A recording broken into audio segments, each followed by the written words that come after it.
Well, hi all. In this video, we're going to look at collisions, the phenomenon of collisions. Now, I think all of us, we've gone through, we played caroms, right? Um, if you haven't, please do play, And all of us have used a striker and use it to strike it and hit a coin and shoot the coin into a hole, right? I mean, that's the whole idea of caroms, isn't it? So, and a lot of times we've taken aim, we've ensured, and we hit the striker hits the coin, and we make sure the coin goes at a particular velocity or a speed so that it falls into the hole. If it goes at a higher speed, it's going to hit and come back. If it goes at a slower speed, it doesn't quite reach there. So, and that's a calculation, with what speed do you hit the striker, with what speed is the coin going to go. This is all calculation done intuitively by us, right? Today what we're going to do in this video, we're going to understand the physics behind collisions, right? So I think to start with, yes, we have a striker, right? I'm going to say M1, and we have the coin particle, which is another particle, which we're saying is M2, right? And we strike M1 and it hits M2, and then both M1 and M2 move, right? And we need to understand what is the physics behind this collision. To understand the physics behind this, we bring the two great laws of conservation. Right? For the first time, we're going to bring both these laws together: the conservation of momentum and the conservation of energy. Right? Using both these laws, we're going to explain how collisions work, the physics behind collisions. Right? Now, the striker comes and hits the coin, and both of them move together. Right? Now, when the first law we're going to look at is the law of the conservation of momentum. Now, when this collision takes place, the momentum before the collision and after the collision is conserved, right? As long as there is no external force acting on a system. I'll repeat it again. As long as there is no external force acting on the system, the momentum before the collision and after the collision is conserved, remains the same, right? So, we going back to the conservation of momentum, we proved it from Newton's third law. Well, that's where the conservation of momentum comes. I'm going to revisit that. When the striker comes and hits the body M1, the particle M1 comes and hits particle M2, we know there's an equal and opposite force acting, right?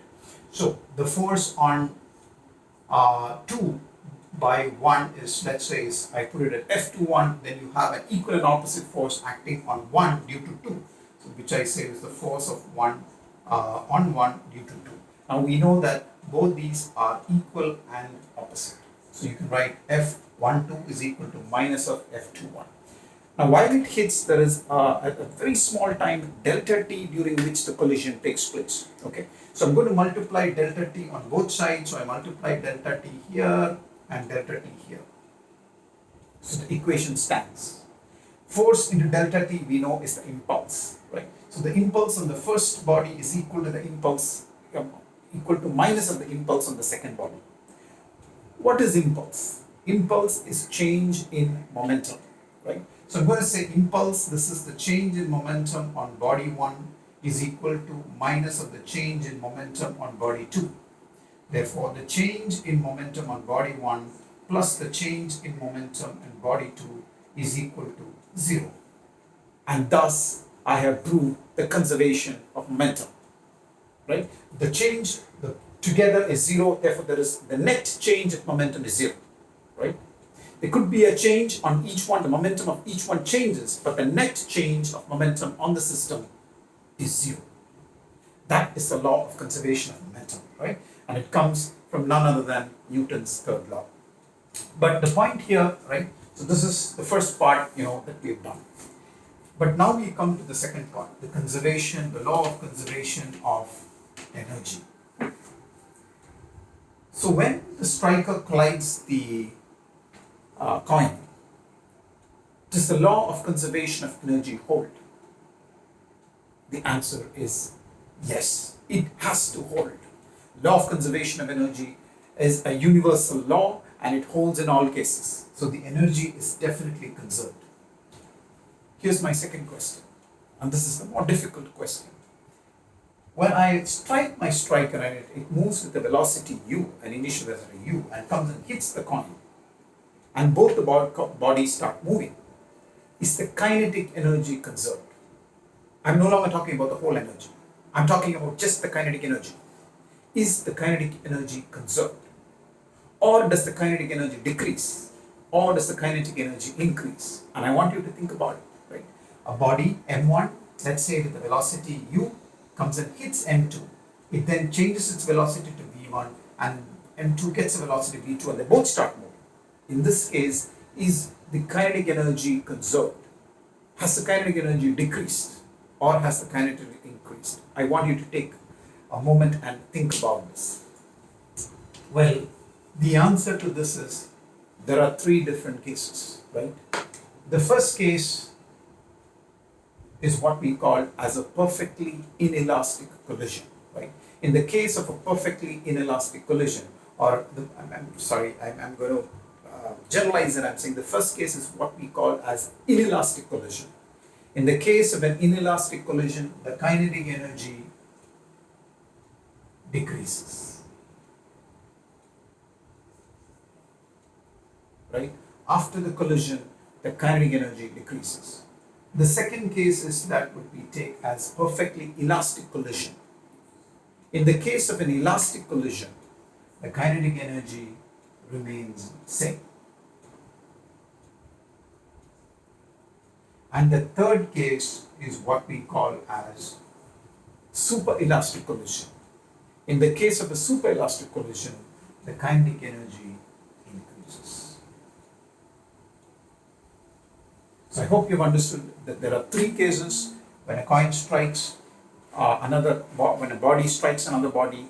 There is a case where the kinetic energy decreases. We call that inelastic collision. There is a case where the kinetic energy is going to be the same. We call that elastic collision. And there could be cases where collisions happen where the kinetic energy increases, and we call that superelastic collision. Now we're going to first in this video look at the first case, which is that of, and okay, before I come to inelastic collision, but if the kinetic energy decreases, what happens to the energy? Is the law of conservation of energy disproved? Absolutely not.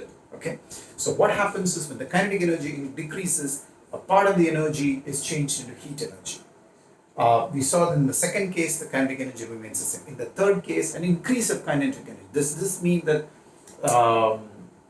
suddenly there's a creation of energy? No, there's not. From somewhere, some potential energy or maybe chemical energy gets converted to kinetic energy. So the law of conservation of energy holds. But kinetic energy, yes, there could be a change, need not be conserved, right? So we look at the first case, which is what we call as a perfectly inelastic collision. Okay. Perfectly inelastic collision. Now, in such a collision, in the initial case, there is a body m1 that is coming towards m2. The body m1 has a speed or a velocity u. It strikes m2 and it sticks to m2, and they both then begin to move together. So after this collision, both m1 and m2, I'm going to put it like this, move with a velocity v. Right? So this is a case of a perfectly inelastic collision. The first body gets stuck to the body m2 and then they both move together. Now straight away from this we know that the law of conservation of momentum has to be there, right? So m1 u is equal to m1 plus m2 v. This is the law of conservation of momentum. So we know that v is equal to